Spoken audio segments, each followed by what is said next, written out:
Defence mechanism, बहुत सारे insect ऐसे हैं जो कि डिफेंस मैकेनिज्म के लिए यूज करते हैं किसका, एसिड का और बेस का। जैसे एक इंसेक्ट है हनी बी। हनी बी जो है इसमें जो एसिड होता है उस एसिड का नाम है मिथानोइक एसिड, और इसकी रेमेडी क्या हो सकती है। मिथानोइक एसिड को हम लोग फॉर्मिक एसिड भी बोलते हैं। आप दोनों में से कोई भी नाम बोल लो, एक ही बात है, दोनों एक का ही नाम है। मिथानोइक एसिड IUPAC नेम है, फॉर्मिक एसिड इसका कॉमन नेम है। तो जो भी नाम आपकी मर्जी हो वो नाम बोल लीजिए, दोनों नाम सही किया। तो वो एक जगह पे ये कॉन्सेंट्रेटेड एसिड डाल दिया स्किन के अंदर, होगा क्या, इरिटेशन होगी, बहुत तेज पेन होगा, क्योंकि एक ही जगह पे इतना सारा एसिड आ गया, तो उसके कारण पेन और इरिटेशन, बहुत तेज इचिंग होती है। अब उसको अगर हमें हटाना हो, क्योंकि है तो एसिड, हटाओगे कैसे, इसकी रेमेडी क्या हो सकती है, इसकी रेमेडी हो सकती है any mild base. Mild base use करना है, ऐसा नहीं कि बहुत स्ट्रॉन्ग बेस यूज करना है, हमें वहां पे क्या यूज करना है, माइल्ड बेस यूज करना है। जैसे बेकिंग सोडा यूज करते हैं, नीम की लीफ यूज करते हैं, और क्या यूज कर सकते हैं, तुलसी की लीफ यूज कर सकते हैं। जो बेसिक होता है, जो खाने में जो भी चीज कड़वा होगा, that is basic in nature, ये यूज कर सकते हैं। अभी बताया था टूथपेस्ट जो होता है वो बेसिक होता है, टूथपेस्ट लगा दीजिए वहां पे, या फिर सोप लगा दीजिए। सोप जो है सोपी है ना, जो भी सोपी सब्सटेंस है वो भी बेसिक होगा। पढ़ाई का बेस की प्रॉपर्टी होती है कि वो सोपी होता है, तो सोप भी जो है वो बेसिक होगा।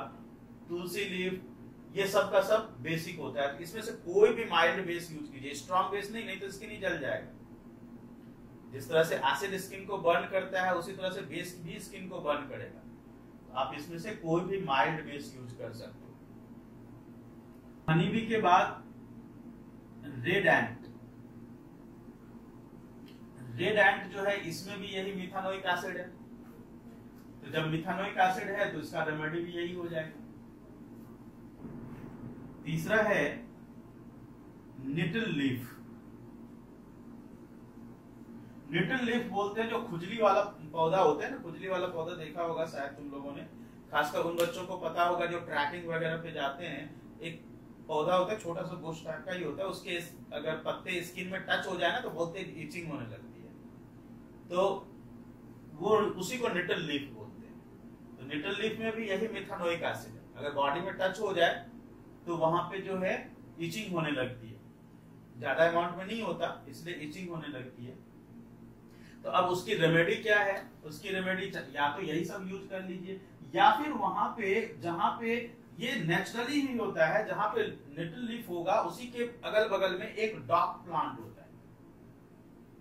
एक डॉग प्लांट बिल्कुल उसी के अगल बगल में आपको दिखेगा, जब भी दिखेगा तो ये दोनों साथ में ही दिखेगा, एकदम अगल बगल ही दिखेगा आपको।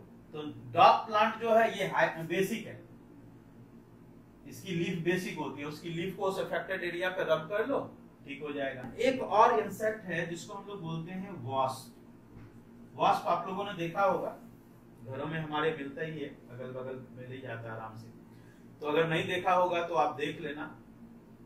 Clearly identify between honey bee and wasp. देखो ये सब जो है प्रैक्टिकल चीजें हैं, प्रैक्टिकल बातें हैं जो कि हमें समझना चाहिए।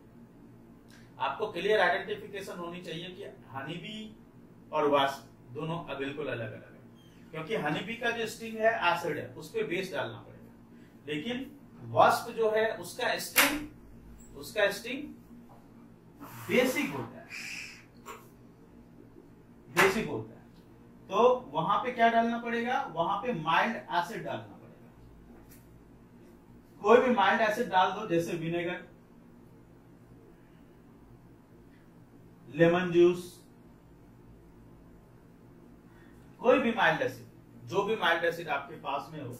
लेकिन पहले क्लियरली आइडेंटिफाई कर लेना कि हनी बी ने स्टिंग किया है कि वास्प ने स्टिंग किया है, क्योंकि वास्प ने स्टिंग किया है, बेस है, अगर आपने उसको हनी भी समझ करके बेस डाल दिया तो और मुश्किल हो जाएगा।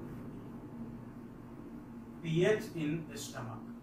स्टमक के पीएच के बारे में हम लोगों ने इससे पहले भी बात किया था।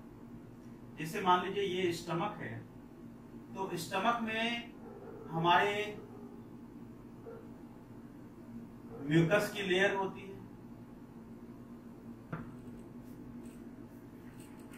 इस जगह पे प्रेजेंट होता है HCl नाम का एसिड, जिसकी की पीएच वैल्यू जो होती है that is around 1.5, highly acidic है ये। और कभी कभी अगर इनडाइजेशन का केस हुआ, तो इनडाइजेशन के केस में क्या होता है, यहां पे क्रिएट होता है हाइपर एसिडिटी। मतलब एक तो पीएच इसकी ऑलरेडी इतनी कम है, हाइपर एसिडिटी के कंडीशन में क्या होगा, ये और ज्यादा एसिड प्रोड्यूस करेगा in the case of indigestion. तो अब ऐसी कंडीशन में हमको क्या करना पड़ेगा, HCl को कम करना पड़ेगा।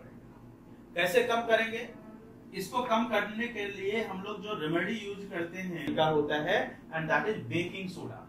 बेकिंग सोडा जिसका कि फॉर्मूला होता है NaHCO3, ये बेकिंग सोडा का फॉर्मूला है, ठीक है। इसको हम लोग यूज करते हैं। बेकिंग सोडा जो है चूंकि माइल्ड बेस है, बेकिंग सोडा माइल्ड बेस है, माइल्ड एडिबल बेस है, इसीलिए हम इसको बहुत ही फ्रीक्वेंटली यूज कर सकते हैं, बहुत इजीली यूज कर सकते हैं। याद रखिएगा it is baking soda not baking powder. Baking powder is different from baking soda, ठीक है। तो बेकिंग सोडा यहां पे यूज करते हैं, बेकिंग पाउडर यूज नहीं करते। या फिर हाइपर एसिडिटी में MgOH होल ट्वाइस, या फिर AlOH होल थ्राइस, ये सब जो है मेडिसिन में, जैसे एंटासिड मेडिसिन जो होता है, एंटासिड वाला मेडिसिन, उसमें प्रेजेंट होता है MgOH होल ट्वाइस, जिसको बोला जाता है मिल्क ऑफ मैग्नीशिया। इसको बोला जाता है मिल्क ऑफ मैग्नीशिया। और मिल्क ऑफ मैग्नीशिया का यूज करते हैं हम लोग मेडिसिन जो होता है ना, डाइजीन वगैरह, उसमें हम लोग इसको यूज करते हैं। करना है तो हम देखो माइल्ड बेस इसलिए यूज कर रहे हैं क्योंकि हम पूरी एसिड को न्यूट्रलाइज नहीं कर सकते, पूरी की पूरी एसिड को न्यूट्रलाइज नहीं करना। हमें क्या करना है, इसकी वैल्यू को थोड़ा कम करना है बस। पूरा 100% न्यूट्रलाइज नहीं कर देंगे, 100% न्यूट्रलाइज कर देंगे तो फिर प्रॉब्लम हो जाएगी, ठीक है। तो इसलिए हम लोग इसको थोड़ा सा न्यूट्रलाइज करते हैं, ठीक है, थोड़ा सा इसकी एसिडिक वैल्यू को कम करते हैं। इन आवर ब्लड,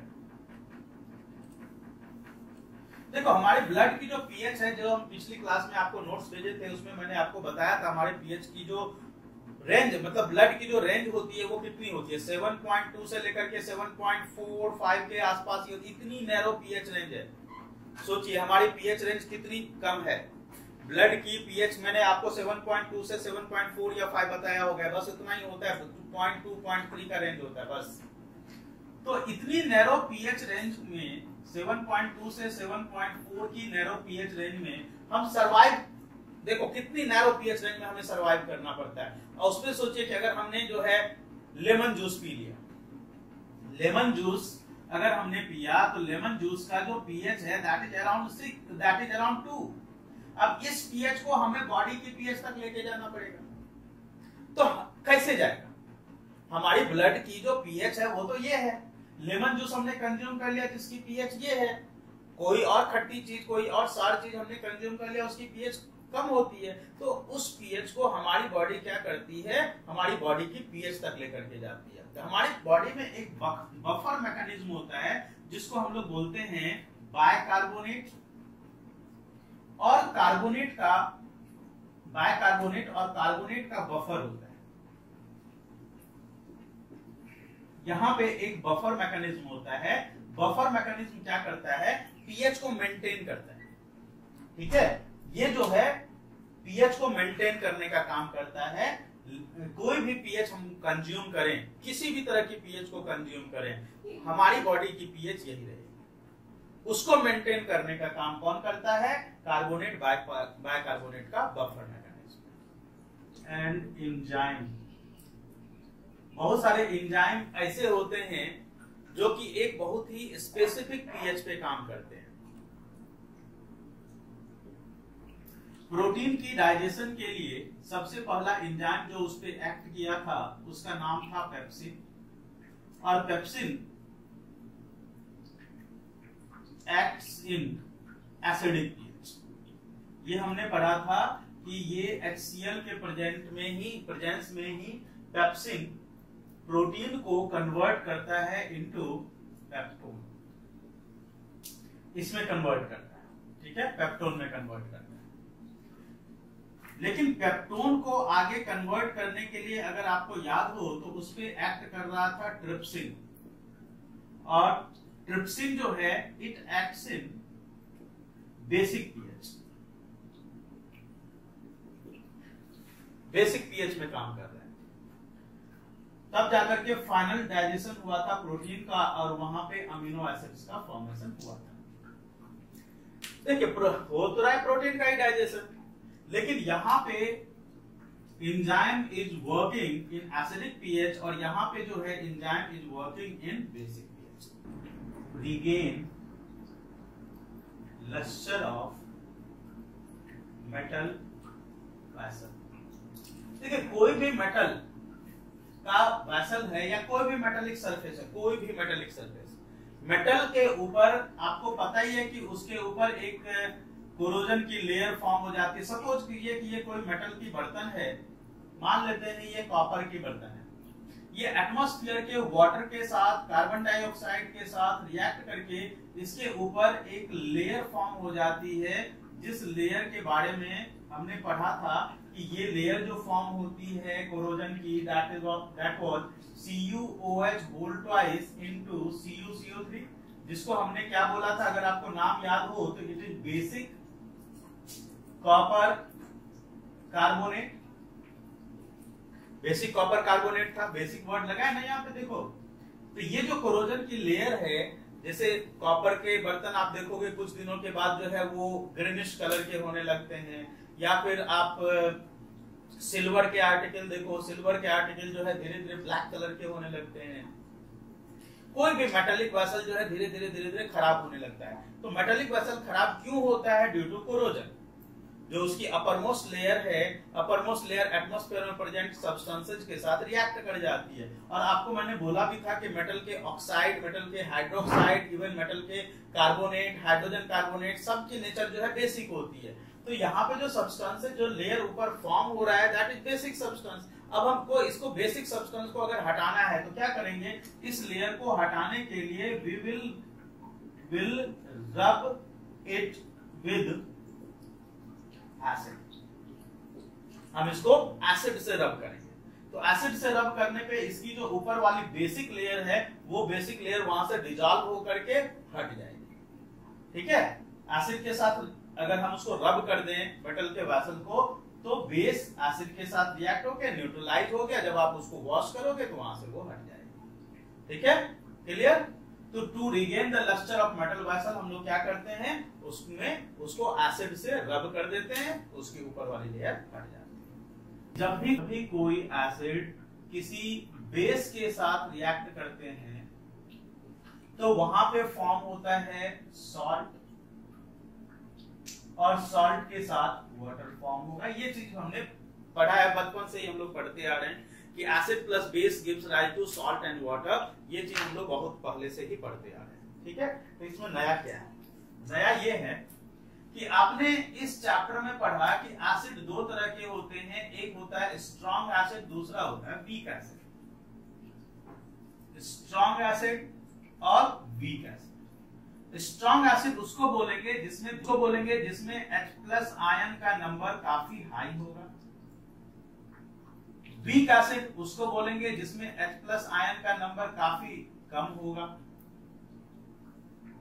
जैसे HCl, H2SO4, HNO3, ये सब के सब स्ट्रॉन्ग एसिड हैं। इसको छोड़ दो तो बाकी जितने भी एसिड हैं, H3PO4, H2CO3, CH3COOH, ये सब के सब एसिड जो हैं और भी जो भी हैं H2SO3, ये सब के सब एसिड जो हैं वो सब क्या है? Weak acid. ठीक है, ये हमने पढ़ाया। चलिए अब बेस में आते हैं। बेस भी दो तरह के होते हैं, बेस भी स्ट्रॉन्ग बेस होगा और वीक बेस होगा। स्ट्रॉन्ग बेस उसको बोलेंगे जिसमें कि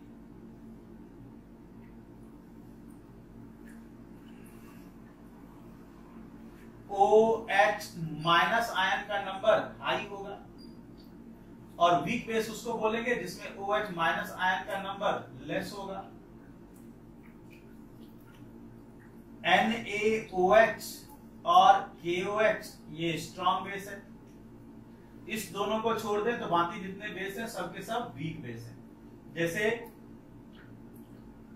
NH4OH, CuOH whole twice, MgOH whole twice, ZnOH whole twice, AlOH whole thrice. ढेर सारा आप एग्जाम्पल ले सकते हो, जितनी मर्जी आप उतने एग्जाम्पल ले। ठीक है, इतनी चीजें हमने पढ़ा दिया था आपको, ये सब चीजें हमने पहले ही पढ़ रखी है। ठीक है, पढ़ रखा है, कोई डाउट? कुछ यहां तक तो क्लियर ही होगा सबको, ये सब तो पहले ही पढ़ रखा है आपने। चलिए अब समझिए, अब मैं क्या बोलने जा रहा हूं, अब एकदम ध्यान से समझिए। स्ट्रॉन्ग एसिड का मतलब ये है, वीक एसिड का मतलब ये है। हम एक काम करते हैं, स्ट्रॉन्ग एसिड को और स्ट्रॉन्ग बेस को हम रेड कलर से यहां पे सर्कल करते हैं, आपको क्लियरली दिखने के। अब अगर स्ट्रॉन्ग एसिड, मैंने बोला जब एसिड बेस के साथ रिएक्ट करता है और वहां पे सॉल्ट और वाटर की फॉर्मेशन होती है, अगर एक स्ट्रॉन्ग बेस के साथ रिएक्ट करे, समझ में आया क्या बोला मैंने? अगर एक स्ट्रॉन्ग बेस के साथ रिएक्ट करे जिसमें H+ आयन का नंबर भी हाई है और जिसमें OH माइनस आयन का नंबर भी हाई ज्यादा होने के कारण ये इसको कंप्लीटली न्यूट्रलाइज कर देगा। H+ OH माइनस आयन को कंप्लीटली न्यूट्रलाइज कर देगा। ऐसी कंडीशन क्यों होगी? क्योंकि H+ आयन का नंबर भी ज्यादा है और OH माइनस आयन का नंबर भी ज्यादा है। अगर ये 100 है तो ये भी 100 है, दोनों एक दूसरे को कंप्लीटली न्यूट्रलाइज कर देगा। और यहाँ पे जो सॉल्ट बनेगी वो सॉल्ट कैसी सॉल्ट होगी? वो सॉल्ट होगी न्यूट्रल सॉल्ट, जिसकी की पीएच अगर हम कैलकुलेट करें तो पीएच की जो वैल्यू आएगी वो वैल्यू कितनी आएगी? 7 आएगी, या 7 के आसपास में। क्यों होगी 7 के आसपास में? क्योंकि ये बना एक न्यूट्रल सॉल्ट। H+ ने OH माइनस आयन को कंप्लीटली न्यूट्रलाइज किया। एक दूसरा एग्जांपल, अगर एक स्ट्रॉन्ग एसिड एक वीक बेस के साथ रिएक्ट करे तो क्या हो सकता है? तो अगर एक स्ट्रॉन्ग एसिड एक वीक बेस के साथ रिएक्ट करे तो मतलब क्या है? यहाँ पे H+ आयन का नंबर ज्यादा है, OH माइनस आयन का नंबर कम है, ये ज्यादा ये कम। अब उससे क्या होगा? इसके ज्यादा और इसके कम होने से फर्क क्या पड़ेगा कि यहाँ पे H+ आयन का नंबर हाई है तो इसको ये कंप्लीटली न्यूट्रलाइज नहीं कर सकता, है ना? अगर मान लीजिए ये 100 है और ये सिर्फ 20 है या ये सिर्फ 25 है, तो अगर इसका नंबर 25 है तो ये इसके 25 को ही तो न्यूट्रलाइज करेगा, बाकी तो 75 एज इट इज बचा रहेगा। तो वो जो 75 एज इट इज बचा रहेगा वो इस सॉल्ट को क्या बना देगा? एसिडिक बना देगा। क्यों बना देगा? क्योंकि वो H+ आयन का नंबर अभी भी बचा हुआ है वहां पे, वो कंप्लीटली न्यूट्रलाइज तो हुआ ही नहीं। तो इस तरह की जो सॉल्ट बनेगी उस तरह की सॉल्ट को हम क्या बोलेंगे? एसिडिक सॉल्ट बोलेंगे। और एसिडिक सॉल्ट की जो पीएच होगी ऑलवेज बी लेस देन 7। इस सॉल्ट का pH will be less than 7। क्यों लेस देन 7? क्योंकि H+ आयन का नंबर वहां पे ज्यादा है, OH माइनस आयन का नंबर वहां पे कम है। अब कोई भी अगर बनाना हो आपको, मान लीजिए सपोज करो न्यूट्रल सॉल्ट बनाना हो, तो आप क्या करोगे, एक स्ट्रॉन्ग एसिड से ले लो और एक स्ट्रॉन्ग बेस से ले लो। जैसे यहाँ पे ले लो, जैसे यहाँ पे आप ले लो HCl प्लस NaOH, तो क्या बनेगा NaCl प्लस H2O। आप KOH प्लस H2SO4 ले लो, KOH प्लस H2SO4 क्या बन गया K2SO4 plus H2O।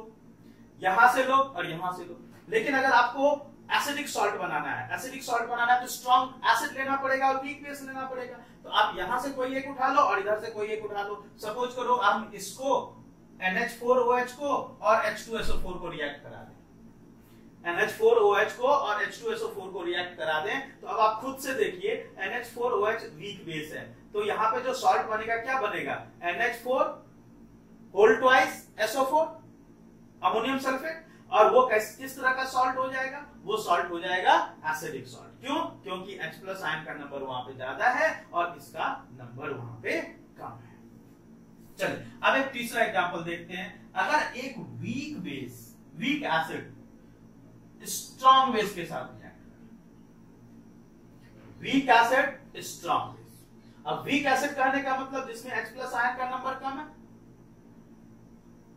Strong base कहने का मतलब जिसमें OH माइनस आयन का नंबर हाई है। अगर ये इसके साथ रिएक्ट करेगा तो OH माइनस आयन का नंबर ज्यादा है, ऐसी कंडीशन में इसका नंबर ज्यादा है ना, OH माइनस आयन का नंबर ज्यादा है ना, तो उस तरह का जो सॉल्ट बनेगा उस सॉल्ट को हम लोग क्या बोलेंगे, उसको हम लोग बोलेंगे बेसिक सॉल्ट। और बेसिक सॉल्ट का जो पीएच होगा वो कैसा पीएच होगा, बेसिक सॉल्ट का pH that will be, pH will be more than 7। इसका पीएच मोर देन 7 आएगा।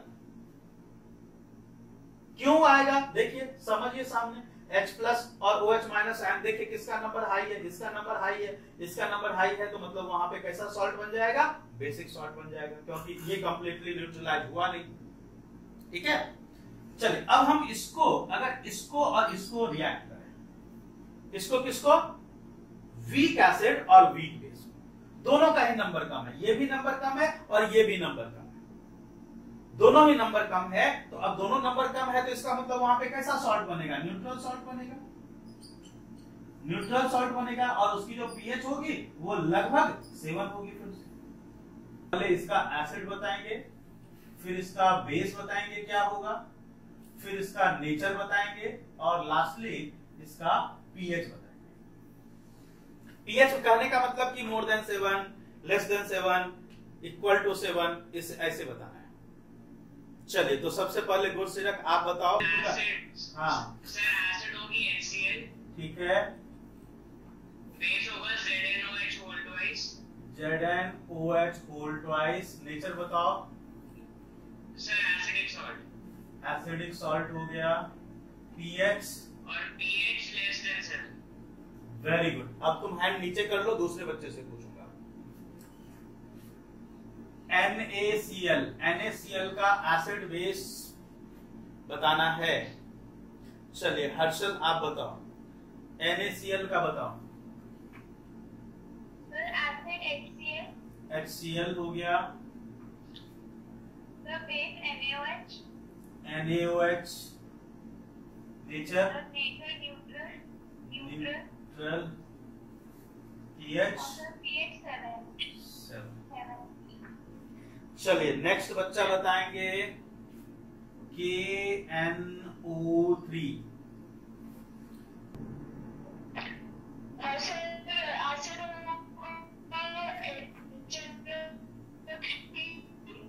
HNO3, बेस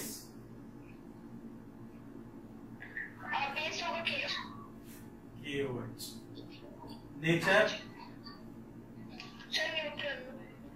न्यूट्रल और पीएच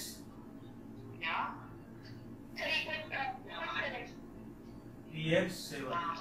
AlCl3 इसका बताइए, AlCl3 का बताएं।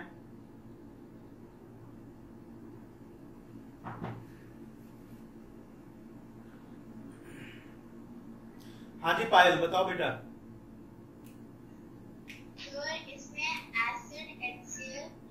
HCl ठीक है, इसमें जो बेस होगा वो होगा AlOH whole twice. ALOH whole thrice, ठीक है, बिल्कुल सही है। नेचर बताओ। इसमें जो नेचर होगा वो होगा हमारा बेसिक, नहीं सॉरी एसिडिक। नेचर होगा एसिडिक, pH विल बी 7 से कम। हाँ सॉरी 7 से कम। चलिए नेक्स्ट में आते हैं ZnSO4। राघव से पूछते हैं। राघव, इसमें एसिड होगा H2SO4, H2SO4, ZnOH whole twice. ZnOH whole twice. Sir इसका नेचर होगा एसिडिक नेचर होगा एसिडिक और pH less than 7। pH less than 7। चलिए ठीक है। CH3COONA, चलिए इसका बताएं। एसिड होगी CH3COOH। CH3COOH, ठीक है। और बेस होगा NaOH whole NaOH, yes NaOH base है। बेसिक सॉल्ट है, बेसिक सॉल्ट है। pH मोर देन 7, ठीक है, pH will be more than 7, सही है। चलिए नेक्स्ट हम लोग आते हैं, मेरे इसका बताएं। NH4Cl ammonium chloride, ammonium chloride का बताना है क्या होगा। इसमें एसिड होगी HCl, ठीक है। Sir base NH4OH। NH4OH, nature बताओ। सर नेचर एसिडिक और pH less than 7। pH will be less than 7। बिल्कुल सही बात है। चलिए लास्ट एग्जांपल हम लोग का है Na2CO3, नहीं लास्ट नहीं, सेकंड लास्ट।